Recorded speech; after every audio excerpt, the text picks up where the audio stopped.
Assalamualaikum warahmatullahi wabarakatuh. Kami dari kelompok 2 yang beranggotakan Irawan Fajar Sidik, Alex Akna Supriyadi, Mitra Perdana, Hafiz Mufarid Zalhami, Iwan Ridwan, Ibnu Pugudafilo, Taufik Alkaf, Satrio Abimanyu, dan saya sendiri, Dali Arfiananto. Kami akan melakukan kunjungan ke kantor KUA Pancoran Mas Depok. Mari ikuti kegiatan kami.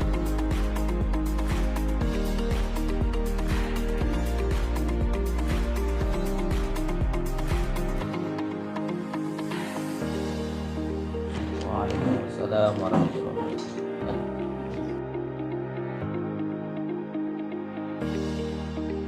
Ya. Ada yang perlu atau bisa dibantu?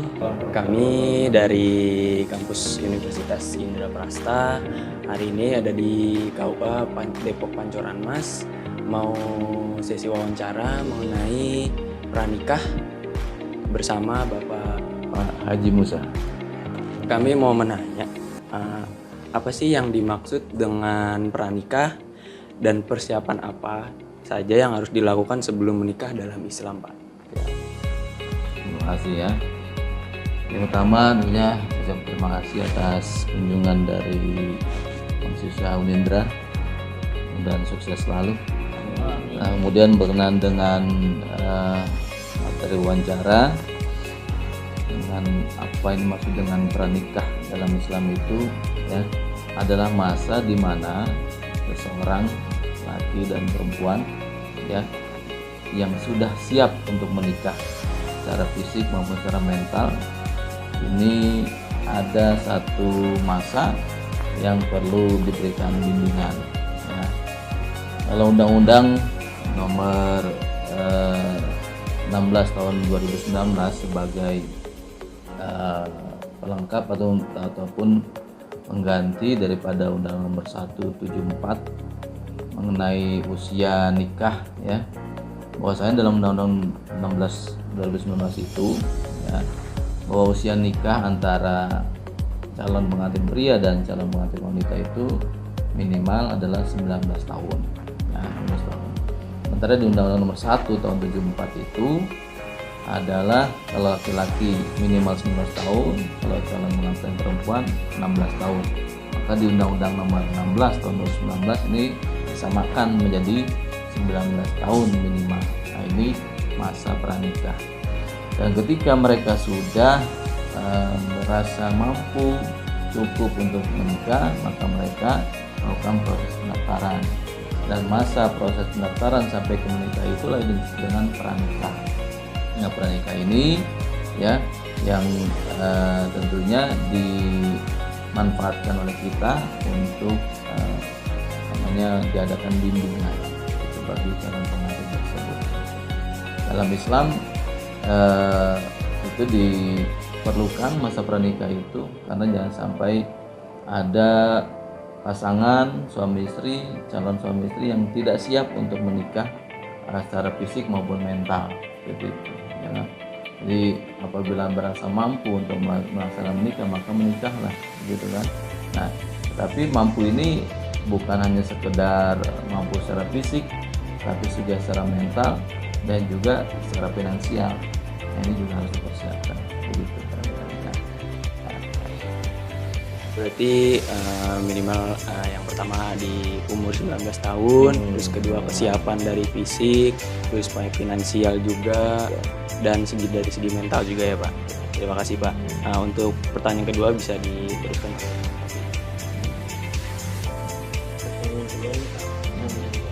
Bagaimana prosedur konseling pranikah yang harus dijalankan oleh calon pengantin?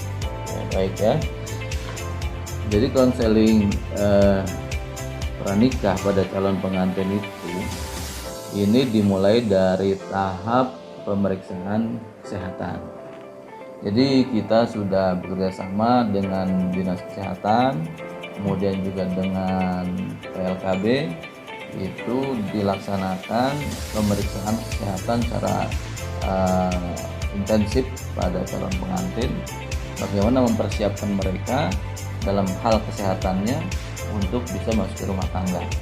Artinya mereka akan dipersiapkan secara kesehatan, secara fisik, apakah ini calon suaminya siap untuk menikah, calon istrinya siap untuk menikah atau tidak. Artinya mereka itu kesehatannya akan terpantau oleh dinas kesehatan maupun dari PLKB. Jadi periksa dulu semuanya yang diperiksa. Baru setelah itu kita adakan bimbingan persiapan untuk pernikahannya dan juga dalam rumah tangganya.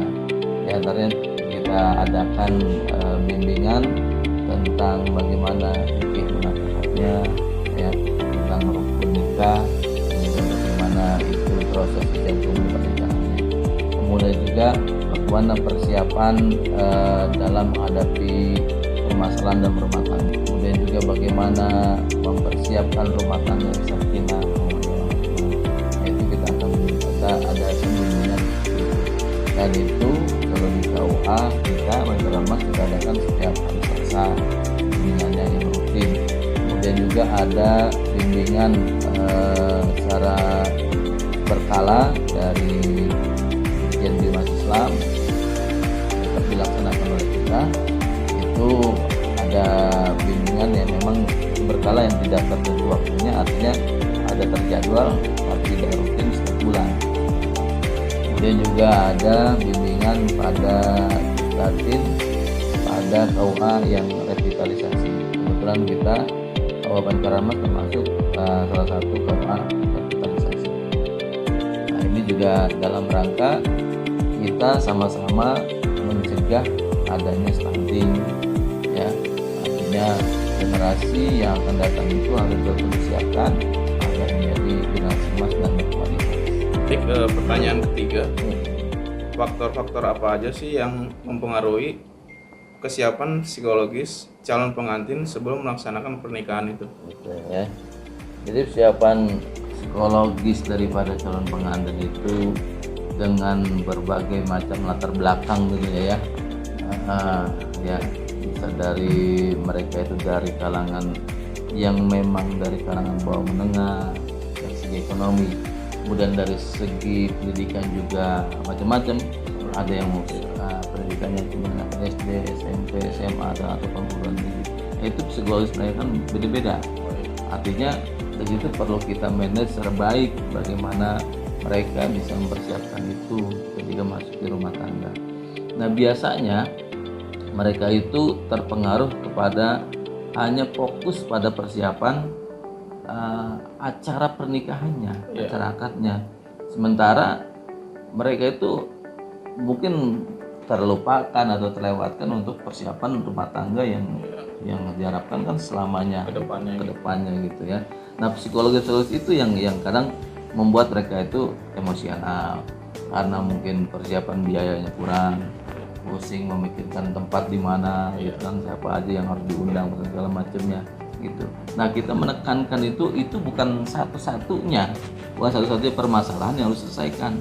Yang harus disiapkan adalah bagaimana mempersiapkan kehidupan rumah tangga yang ibadah yang paling panjang itu kan nikah rumah tangga, ya kan? Pasca nikahnya. Nah, pastinya harus dibina terus. Jadi dari awal itu sudah kita tanamkan itu, ya. Jadi jangan cuma memikirkan yang sesaat, ya ijab kabul, kemudian resepsi, ya kan? Dengan begitu banyak permasalahannya. Nah itu yang permasalahan yang itulah yang kadang mengganggu psikologis mereka. Makanya kita bimbing dengan berbagai macam unsur ya, dari kita, dari kesehatan, dari PLKB, kemudian juga kita hadirkan juga dari instansi kepolisian untuk membina pencegahan KDRT-nya. Ya. Itu juga kita tanamkan seperti itu ya. Kemudian juga dari pendidikan ya kita adakan juga dari dinas pendidikan kita panggil juga untuk melaksanakan bimbingan. Kemudian pencegahan AIDS dan segala macamnya ya, ada semua. Ya. Juga pertanyaan yang keempat Pak, di masa modern sekarang kan banyak sekali Pak ya pergaulan bebas ya, yang kita baca dilihat berita, baca koran dan informasi secara digital juga ya kan Pak. Itu banyak sekali yang saya baca dari berita tersebut bahwa anak-anak sekarang itu banyak yang melakukan hubungan di luar nikah Pak gitu. Nah, banyak yang sudah ada hamil di luar nikah ya kan Pak. Itu tanggapan KUA kalau dari terkait kasus tersebut bagaimana Pak tanggapan dari KUA Pak? Terima kasih. Accident ya MBA ya. Jadi emang ini juga jadi permasalahan kita semua gitu kan. Bagaimana pendidikan remaja, usia sekolah terutama tentang hubungan seks ya bahasanya seperti itu. Nah emang juga harus dilandasi pada pendidikan agama sebetulnya. Kalau agamanya sudah kuat, insya Allah hal-hal yang seperti itu tidak akan terjadi, gitu kan. Namun dengan kemajuan teknologi sekarang, ya dengan mudahnya diaksesnya di internet, ini bisa memperbarui kehidupan mereka, apalagi mereka yang masih labil, gitu kan. Nah untuk itu salah satu pencegahan dari kita, dari KUA, terutama dari Kementerian Agama, itu diadakan namanya bimbingan remaja usia sekolah BRUS, ya BRUS. Jadi kita turun atau roadshow ke sekolah-sekolah untuk memberikan bimbingan bagaimana bahayanya pergaulan seks bebas, bagaimana bahayanya narkoba, dan semacamnya seperti itu. Kemudian juga bagaimana bahayanya tawuran, kalau kan marak seperti itu. Jadi kita juga turun ke sekolah-sekolah untuk melaksanakan bimbingan remaja di sekolah terus. Nah ini program ini diupayakan ya bisa membuat pertahanan pada mereka, ya berikan landasan kepada mereka untuk bisa menjaga mereka terhindar dari hal-hal yang tidak baik seperti itu. Apalagi yang tadi MBA ini, nah ini juga kan menjadi tantangan tersendiri, juga jadi masalah baru nantinya, ya jadi masalah baru yang ketika mereka rata-rata MBA itu kan masih di bawah umur, ya kan. Nah, tadi minimal itu 19 tahun. Jadi ketika mereka udah MBA, kemudian usianya masih di bawah umur, mereka datang ke kita untuk minta dinikahkan, otomatis kita nggak bisa. KUA itu menolak karena memang batasan umur itu adalah minimal 19 tahun. Nah ini yang jadi problem di kita. Hanya mereka itu akhirnya datang ke pengadilan untuk minta dispensasi ke pengadilan, dispensasi izin untuk umur yang tadi kurang ya untuk menikah, nanti diberikan pada KUA. Maka ya setelah ada dispensasi dari pengadilan ya kita ya bisa laksanakan gitu. Nah gitu ya. Nah ini juga ya sebetulnya sah aja, tapi kan dari persiapan mereka yang kurang, ya kan. Misalnya karena terpaksa lah mereka itu menikah dan belum rumah tangga gitu kan, dia ada persiapan ya fisiknya masih pada kecil gitu kan kecil, kemudian juga mental juga masih cukup perawan, finansial apalagi kan gitu kan Ya, sekarang ya masalah banget. Nah makanya ini nanti saya harapin juga kalian di barangkali terjun di dunia pendidikan ya kan, bisa ikut juga membantu mensukseskan program ini yang memberikan bimbingan pada adik-adik kalian ya. Oke ya. Baik, selanjutnya oleh teman saya. Ya. Apakah ada konseling terkait persiapan mental dan emosional kepada mempelai saat pranikah? Kalau ada, apa saja biasanya pembekalan yang diberikan, Pak? Ya, baik, ya. Di KUA itu ada namanya BP4 ya, Badan Penasihat Perkawinan ya. Nah ini juga salah satu badan yang memang kita kelola untuk membuat persiapan, memberikan bimbingan kepada para calon pengantin pranikah atau pasca nikah gitu. Di pranikah itu sudah kita bimbing dahulu seperti tadi ya, bimbingan mentalnya, bimbingan kesehatannya, segala macam semua kita berikan bimbingan, namanya khusus Jatim, khusus calon pengantin atau BIMWIN, bimbingan perkawinan seperti itu ya. Tambah lagi dengan BRUS, bimbingan remaja di sekolah gitu. Ini ada badannya tersendiri di KUA. Kemudian pasca juga sama, begitu sudah menikah kita adakan bimbingan juga ya, artinya tetap kita pantau hubungan mereka, apalagi ketika mereka ada masalah-masalah dalam rumah tangga, mereka bisa konseling ke kita, itu kita bisa murah pertolongan pada kita, nanti kita bukan solusi masalah. Seandainya memang tidak ada di kita nggak bisa, di memang nggak bisa, mereka tetap bersikeras, ya kita serahkan kepada pengadilan agama. Nanti pengadilan agama yang akan memberikan pengarahan lagi, kemudian juga kalau enggak juga ya udah ya gitu, sidang perceraian gitu. Jadi bimbingan tuh dari mulai pranikah dan juga pasca nikah. Untuk pertanyaan selanjutnya Pak, karena kita hidup di dunia ini kan berpasang-pasangan ya Pak. Namanya cinta juga tidak saling kenal. Jadi namanya langsung ada rasa cinta gitu kan. Tapi di saat kita menyukai seseorang dan orang menyukai kita, tapi di situ ada perbedaan agama Pak. Dan setelah menjalin hubungan mereka merasakan cocok dan memaksakan untuk mengajukan pernikahan ke KUA, tapi beda agama Pak. Di satu sisi laki-laki tersebut Islam, di satu sisi perempuan non Islam Pak. Itu tanggapan KUA seperti apa Pak? Ya. Jadi kalau di Undang-Undang 174 itu pernikahan sah itu apabila dilakukan menurut hukum masing-masing agama dan kepercayaan. Artinya mereka itu menikah berdasarkan agama apa yang mereka yakini. Ya.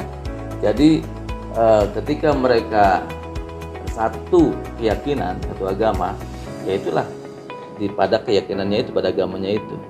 Nah, ketika ada tadi kasusnya antara satu dengan pasangan ini berbeda, maka diambil keyakinan yang mana yang mereka mau laksanakan pernikahan itu, gitu kan? Gitu. Dia mereka. Artinya, ketika pemakai undang-undang di Indonesia yang tidak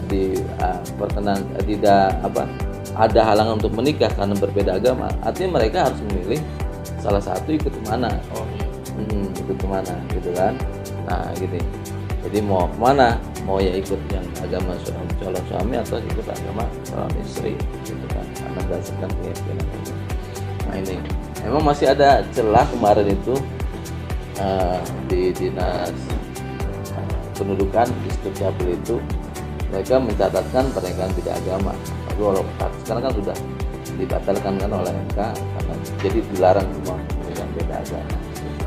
Nah, begitu kita berikan kesadaran kepada masyarakat tentang itu. Jadi pernikahan beda agama di Indonesia itu tidak terbolehkan. Gitu. Jadi harus salah satu dari pihak perempuan atau laki untuk mengalah untuk seperti itu. Ada yang dikorbankan gitu ya. Iya. Baik Pak, terima kasih Pak. Baik, terima kasih. Sesi pertanyaan wawancara ini telah selesai. Banyak manfaat dan pengetahuan dari sebelum pranikah. Kami tutup. Wassalamualaikum warahmatullahi wabarakatuh. Terima kasih Pak Musa dari pihak KUA Pancoran Mas Depok. Terima kasih, sama-sama. Sukses terus buat kalian semua. Ya, terima kasih banyak Pak. Ya. Oke. Terima kasih banyak Pak. Ya. Ya.